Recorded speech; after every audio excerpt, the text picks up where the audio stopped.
Hello,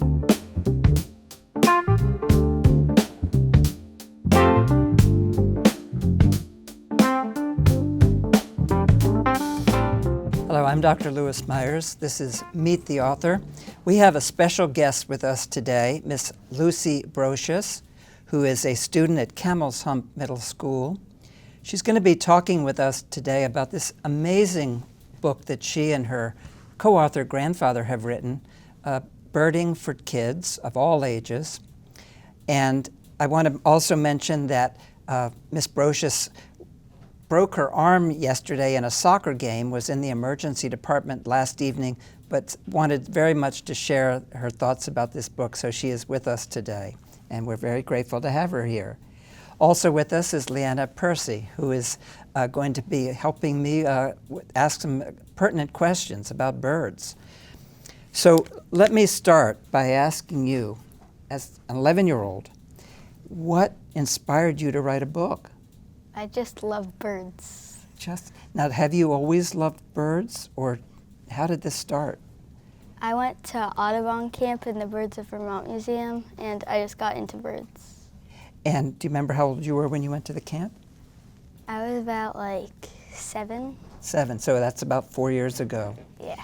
And since then, you've just taken on more and more information about birds and research. So you've learned a lot about birds. What made you decide at age 11 to actually want to write a book? Because that's a big undertaking. Well, I had written other books with my grandpa before. You have? Yeah. Now, your grandfather, who is your co-author on this book, where does he live? He lives in Alaska. And is it a big city or a small town that he lives in? It's a small town. Small town, Alaska. And that's your mom's dad, is that right? Yeah. So your mom grew up in Alaska. Uh-huh. So I guess what other books have you written? I've written one about animals underwater. Animals underwater. And did you get it bound like this beautiful book? Yes. Well, we've got a multi-book author here. This book has, I'm going to hold this book up so people can see some of the photographs in it. Just incredible photographs. And accompanying the photographs is all of this really, really good information about birds. What would you like to ask about birds? Well, tell me a little bit about what about birds do you find so interesting? I like how they are the only animals with feathers, and they just look different than all other animals. And yes, they really do. And do you like the idea of being able to, well, maybe I'm saying what I would like to do is like flying above things, and it's not something we can do. We can jump, but we can't fly. Has that been something that has been interesting to you as far as observing birds and how they go from place to place? Yeah. That's neat. Do you have a favorite bird? Yeah, I like cardinals. And what do you like about cardinals? I like how they're red. Especially in Vermont in the winter, right? Uh-huh. Where everything's so white and dark. Lucy, how did you do your research? How did you go about getting the facts about birds? We looked things up online, and we put them into our own words. How did you decide, because there are thousands and thousands of birds, how did you decide on the birds you actually chose? We just chose some of our favorites. And what are some of your favorite birds? Cardinals, and I also like chickadees and bald eagles. Now, in Alaska, do you see chickadees? Yeah, here we have black-capped chickadees, which have like a black head, and in Alaska they have chickadees that are more like, they have brown on them, and they're not just black and white. And you wonder how that happened, how one grew a brown head and one grew a black head. What do you think? I don't know. I don't know either. Bald eagles. You mentioned bald eagles. I don't think we have any in Vermont, do we? Well, we have a few, but they're not as common as Alaska. And where did you see them in Alaska? Where did you go to see bald eagles? I mostly just saw them flying around You could. because Yeah. my grandpa lives right on the ocean, He does. and they love fishing. What's it like out in Alaska for someone who's never been there, and I haven't? What's it like out in Alaska?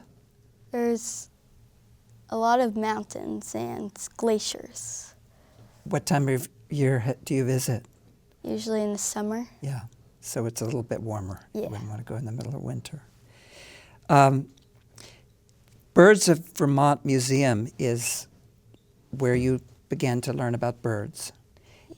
And all the proceeds from this book are going to go to the Birds of Vermont Museum, which I think is lovely. And by the way, you can find the book at Birds of Vermont Museum if you would like to pick up this book for a Christmas present or at any point during the year. It's so worthwhile. What age kids were you kind of writing for? Mostly like any age. Any age. Well, I'm no longer a kid, but I learned a lot from the book because I didn't know there were so many facts in there, and now I can impress my friends because I can tell them bird facts that they might not know. So that's a good thing. What do you think? I understand that you traveled. We got a chance to talk before we went on camera, and you traveled to Africa. Yes. So tell me what kind of birds you saw in Africa. We saw a lot of ostriches and flamingos and kingfishers. The ostrich, is that the largest bird? Yes. It is. Yeah. And they get, how big do you know, when, like, obviously in Vermont, we don't see ostriches. So tell me, how big does an ostrich get? They get as big as like 2 full-grown people. Really? Really? 2 full-grown, you mean height-wise? Yeah. Oh my gosh. What I do had they no eat? idea. They eat a lot of grass. Yes. Wow, and they run pretty fast. Yes. Amazing, amazing. And then tell me about the kingfishers. We do see them. Is it the same kingfisher we see in the state? No, it's different. Yeah. But they are they the ones that do they dig in the mud? Yes. Their nests? Yes. And so is that where you would see them along a river? Yeah. And so tell me about that. Like, are you in a boat when you saw the kingfishers? Yes. We went on a river tour and we saw a lot of them. And when you saw them, were they fishing or were they in the nesting? Would you say? They were fishing. So what can you show me, like how that? Because I think they have a very distinct way that they fish. Like, can you like show me with your good arm? They like dive straight down into the water to grab them. And are they like good fishermen? Yes. So they dive and they come up and they're successsul every time? Not Just every about? time, No. but most of the time. Really? Yeah. That's pretty remarkable, isn't it? Yes. I don't know that. What's the furthest distance a bird can fly? Shorebirds can fly 11,000 kilometers. 11,000 kilometers and without landing. Yeah. How do they do that? I don't know. I don't know either. Where do they get the energy? I think they get it from all the food. I think they like eat a whole bunch of food where they started, and then they can just survive for a while without it. What do you in terms of feeding birds? If someone wants to help birds out and feed them, what do you recommend? Squirrel-proof feeders. Okay. What does a squirrel-proof feeder look like? It has something like a dome or something that measures it to see how heavy it is, and then the squirrel can't get into Have it. you been successful in keeping squirrels out of your bird feeders? Because squirrels are pretty Yes. creative. Yeah, not at first, That's- but now we do. Okay. Global warming. You know, we think that the climate's changing. Do you think that that's going to change the kind of birds we see or their migration patterns? Yeah, probably. How do you think it would change it? Well, maybe birds will stop migrating and Oh. They might stay up here for a while longer, yeah. you think? Camp out? So we might be seeing robins earlier in the spring, Yeah. things like that. Is there anything that, with that regard, one thing that I have read about, and I wonder if you've read about this as well, is the light pollution, and one of the ways that we can sometimes help migrating birds. Have you read about that, where you can turn off the lights? Yes. And have you any other suggestions? If, like, say you're just a backyard birder, like I like to think I am, for our yards, and what we can do to help the birds. Is there something you could think of that would be helpful? Well, mostly in the winter to feed them suet. And that's because it's got more calories for them, and because they need the extra food they can't get? They need the extra energy because they use a lot of their energy trying to stay warm during the nighttime. That's interesting. I didn't know why. I know that we buy suet, but I didn't know why. And then what about into the summer in terms of planting? Is there something in particular that you've read for birds would be particularly helpful for? Well, hummingbirds love colorful flowers. So anything, and we do too, I think, right? We like the really colorful flowers. So you think that's something that if we put those in our gardens, that will help the birds? Yes. Now, all is not sweetness and light in bird world, right? Some birds don't get along. They even might attack each other. Can you give us examples of which birds would stay away from which birds? Well, the chickadees would definitely stay away from most birds since they are like the smallest. And probably the hummingbirds too. But the hummingbirds are fierce. I read in your book that they are very fierce. Yeah. They are also, I learned, the only bird that can fly backwards. Is that correct? Yes. So they like to do a Michael Jackson moon dance backwards. There are so many interesting facts in that book, and you present them so well.